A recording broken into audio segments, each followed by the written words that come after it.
इथे फक्त दागिने नाही तर पिढ्यानपिढ्यांचा विश्वास मिळतो.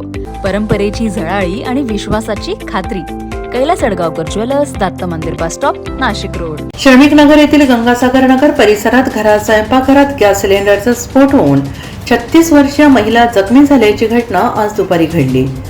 गॅस गळती होऊन हा स्फोट झाला असण्याची शक्यता अग्निशमन दलाकडून व्यक्त करण्यात आली आहे आणि या स्फोटानंतर लागलेल्या आगीत घरातील साहित्य जळून खाक झाले.